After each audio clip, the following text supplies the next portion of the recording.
જામનગરની લોકસભાની બેઠક માટે ભાજપના ઉમેદવારની પસંદગી માટે પક્ષના 3 નિરીક્ષકોની ટીમ, જેમાં મનસુખભાઈ માંડવિયા, રમણભાઈ વોરા તથા બીનાબેન આચાર્યએ આજે અટલ ભવનમાં સેન્સ લેવાની પ્રક્રિયા હાથ ધરી છે.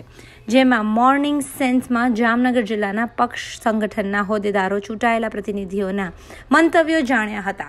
આ પ્રસંગે જિલ્લા ભાજપ પ્રમુખ ચંદ્રેશભાઈ પટેલ, પૂર્વ મંત્રી રાઘવજીભાઈ પટેલ, જિલ્લા પંચાયતના પૂર્વ પ્રમુખ ડોક્ટર પી.બી. વસોયા નિરીક્ષકો સાથે જોડાયા હતા. આજે બપોર પછીની સેશનમાં જામનગર મહાનગરપાલિકા વિસ્તારના પક્ષના સંગઠનના હોદ્દેદારો, ચૂંટાયેલા કોર્પોરેટરો વગેરે સાથે ચર્ચા વિચારણા કરી મંતવ્યો જણાવશે. જામનગરમાં ભાજપના નિરીક્ષકો સમક્ષ લોકસભાની બેઠક માટે ભાજપની ટિકિટ માટે વર્તમાન સંસદ સભ્ય પૂનમબેન માદમ, પૂર્વ સાંસદ ચંદ્રેશભાઈ પટેલ, રીવાબા જાડેજા સહિતના નામો અંગે સેન્સ લેવામાં આવી રહી હોવાનું જાણવા મળી રહ્યું છે.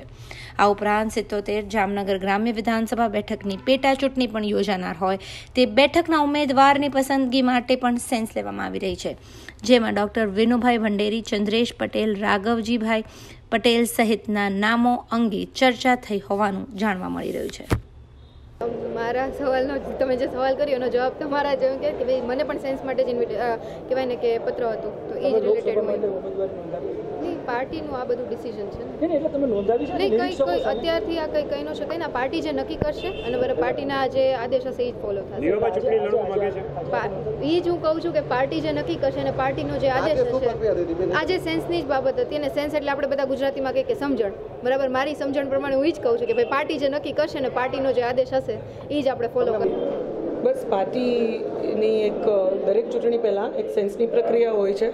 આગામી લોકસભાને લઈને પણ સમગ્ર દેશમાં અને આપણા રાજ્યમાં, એમાં જામનગર લોકસભા બેઠકની પણ આજે સેન્સની પ્રક્રિયા છે, જેમાં ત્રણેય પાર્ટી તરફથી સેન્સની પ્રક્રિયા માટે મુખ્ય નેતૃત્વ પ્રદેશ તરફથી ઉપસ્થિત છે.